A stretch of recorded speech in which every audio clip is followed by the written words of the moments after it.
What's going on, guys? Welcome back to the channel. MMuniz here. In today's video, we're going to talk about one of my favorite things, which is credit card hacks. How to get the most money out of just using credit cards. More specifically, we're going to talk about Chase points and how to get the maximum value when redeeming through the Ultimate Rewards portal. Now, Chase may market some of their cards as cash back, like the Freedom Flex, or they may market them as travel cards, like the Chase Sapphire Preferred. But at the end of the day, both of these cards and all the Chase cards use Chase points, which would be redeemed through the portal, and you can use them for whatever you want to use them for, whatever fits you best. However, some options are a lot better than others, and we're going to go through them. So specifically, in this video, we're going to talk about how to earn the points, how to combine them from one card to another. We're going to go over just redeeming them for straight cash, which I don't recommend, but it is an option. We're going to talk about a cool thing that Chase offers called Pay Yourself Back, which I've actually taken a lot of advantage of, and it actually pays better than the cash back option. And then we're getting into the really good stuff, which is travel. And I can tell you right now, travel is the best way to get the most value for your Chase points. So let's get right into the video. One last thing I want to say is that for this video, primarily we're going to be using the Chase Ultimate Rewards portal on our PC, but you can do everything that I show here on the app, and it is very user-friendly. I would have actually recorded this on the app, but I found that editing the video on a PC was a lot easier. So once you log into your Chase account, you can choose a credit card, and you're gonna see Ultimate Rewards. So I have 5,387 Ultimate Reward points on here. So we're gonna go ahead and click on that. This is gonna bring us into the Chase portal. Now when you go into the Chase portal, you're gonna see all of your cards, all of their balances, and which ones have access to the Chase portal. I have another Chase card, the Amazon Prime card. It's not on here because you don't actually use that through the Ultimate Rewards portal. So we'll go into the Sapphire Preferred because that's the most common one. So now I'm on the Ultimate Rewards homepage, and there's gonna be a lot of options. When I click on these three lines, there's a ton of options here on the left, but that's what this video is gonna help you with. Now the first thing I wanna talk about is how do we actually get Chase points? Well, you can do what's called Chase Portal Shopping, and to do that, you go to Earn Bonus Points, and all you're doing is shopping for the stuff you would normally buy, but you're starting with the Chase Portal. So if I want to go to Home Depot, which is where I shop at all the time, right here, it was up to 3 points, now it's up to 5 points per dollar. So if I use my normal Chase Freedom Unlimited card, which earns 1.5 points per dollar, I would get, not only would I get the 5 points per dollar, I would get the extra 1.5, and I'd be getting 6.5 points per dollar. And as we go through this video, you're gonna see what these points can actually do for us. So a real easy way to get more points is anytime you're buying anything online, you should always be going to some type of portal. I actually prefer Top Cash Back, but the Ultimate Rewards portal is good as well. Now that we've looked at earning the bonus points, the only other way you're gonna get those points is just by using your credit card for normal expenses. So if you're looking at this video, you probably already understand how Chase cards work. There's usually a sign-up bonus, sometimes there's a refer a friend bonus, and then just spending money gets you rewards that you can use. But now comes something kind of cool. How do we combine points? As you can see here, I have 400 points on my Sapphire Preferred, but then I have my Ink Business card, which has 5,387 points. If I want them all on one card, how do I do that? Well, it's pretty easy. We're gonna go down here to Combine Points, right on the very bottom, and you're gonna select the card that you want to move the points from, and then you're gonna select the card you wanna move it to. So I wanna go from my Sapphire Preferred to my Ink Business. I'm gonna go down here, I'm gonna click Next, and I wanna move all 400 points. So I will review this. I'm taking 400 points from the Sapphire, moving it to my Ink. At the end, I'm gonna have 5,787 points. I do that. I don't know if you noticed, it also said that these are final. That is not true. You can actually move points back and forth. I just tested that before I made this video. So now we've moved all my points to my Ink Business Preferred. So let's go to the Ink Business Preferred homepage. Real quick interruption. I want to talk about why we actually combine points. Well, if you're familiar with the Chase credit cards, you may have heard of something called the Chase trifecta. What that means is you have 3 Chase cards, the Chase Freedom Flex, the Chase Freedom Unlimited, and then the Chase Sapphire Preferred. You can mix in other cards like the Ink Business Preferred depending on the needs of your family, but typically it's those 3 cards. The reason you have something like that is because each card has a benefit that you can take advantage of. For instance, the Freedom allows you to get more points every quarter on specific categories. So if gas stations is the category, like right now, gas stations allows an extra 5% cash back. In addition to 5% cash back on gas for the entire year when you sign up, the Freedom Flex is offering that great bonus when you buy gas. All the points you earn on your Freedom Flex, you can combine with your Sapphire Preferred. Then you take your points from your Sapphire Preferred, and they're worth more when you use them towards travel or for pay yourself back, stuff like that. So the combined points is really important. And another little known hack is you can actually transfer points from your spouse over to you. So my wife has around 100,000 points right now, which is worth $1,000 if I was to do just straight cash back. We're saving those points up on her credit cards so that we can transfer them over to my Sapphire Preferred and then book our travel. So if you have a spouse and you want to get the sign-up bonus, you get the sign-up bonus on your card. Don't add her as a user or him. Get them to get the card too so that they get the sign-up bonus as well. And then one step beyond that is make sure you give them your referral link so you get paid when they sign up. Everybody wins. It's amazing. Now let's get back into the video. Now we're going to talk about how to actually use our points and get paid.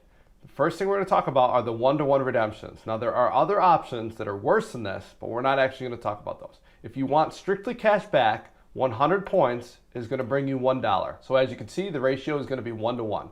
If you have 10,000 points, you're going to have $100. When we're on our Chase Ultimate Rewards homepage, we're going to click on the 3 lines. We're going to go down to cash back, click on that, and here you can see $57.87 equals my 5,787 points.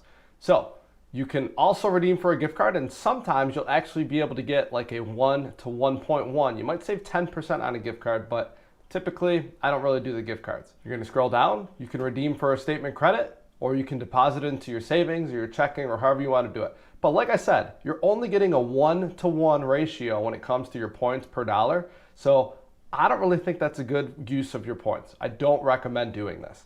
We're going to talk about the next one, which is actually going to be looking at pay yourself back. This one I do like. We're going to scroll down to pay yourself back. And I do want to quickly go back to that little spreadsheet and show you.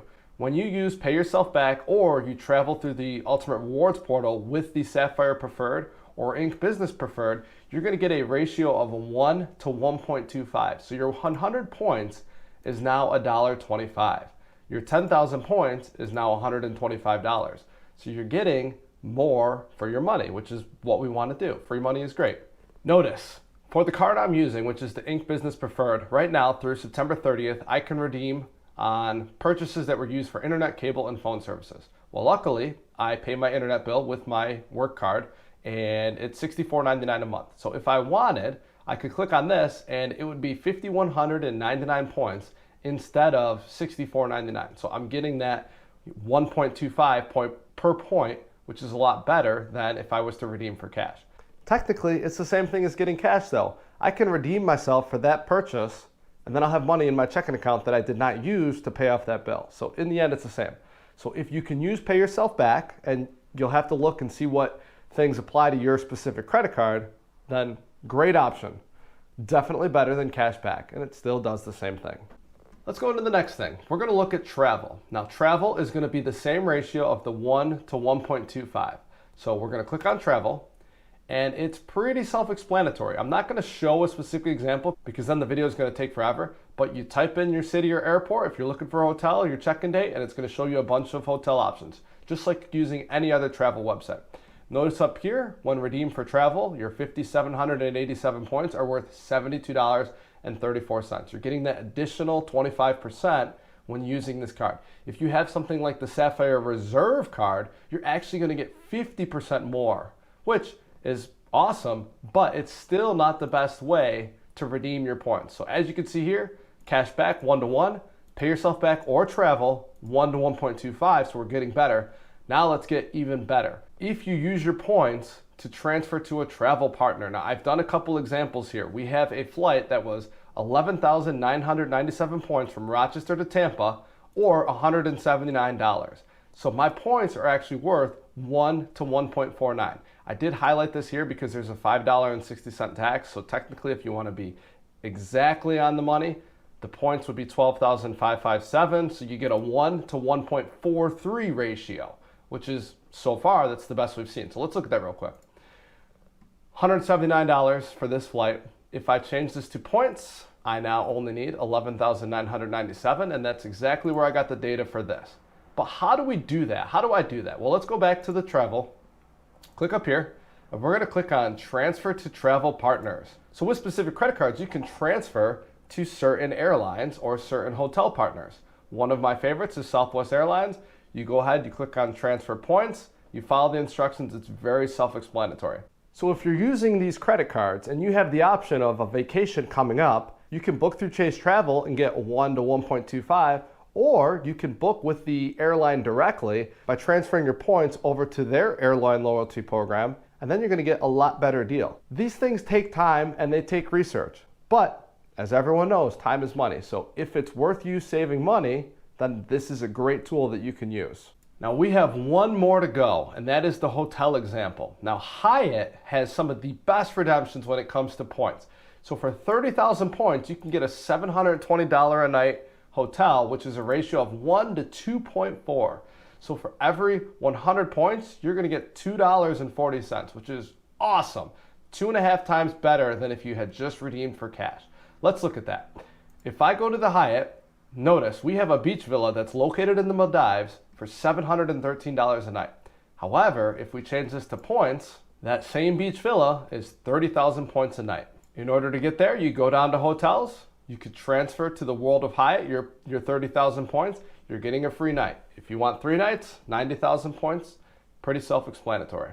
So in closing, what you're gonna find is Chase advertises their cards as cash back, but you don't need to use them for cash back. Cash back is typically gonna be one of the worst ways to redeem your points. All through my 20s, up until I was around 30, I was able to take advantage of pretty expensive vacations, well, not really spending much money at all. All I did was take advantage of programs like this. Anybody can do this. You do need to have a good credit score, but as long as you follow the golden rule of credit, which is to always pay your bills in full, never pay interest, and never buy things that you weren't gonna buy otherwise, then some of these things will just happen over time. Depending on how much money you make and how much money you spend, it may take you longer. But if you save up your points, since Chase reward points don't expire, you could be looking at a pretty awesome vacation for free in your future. One that I'm really starting to look at is that Maldives Hyatt. I've always wanted to go to Maldives. I think it would be an awesome place to go with my wife, so maybe we'll go soon. I hope this video was helpful. If you learned anything new, make sure you smash the like button down below. Subscribe to the channel. We do weekly videos on anything related to personal finance or fitness. With that said, leave me a comment down below if you have any questions. I do my best to respond to all comments on every video, and I hope to see you guys in the next video. Take care.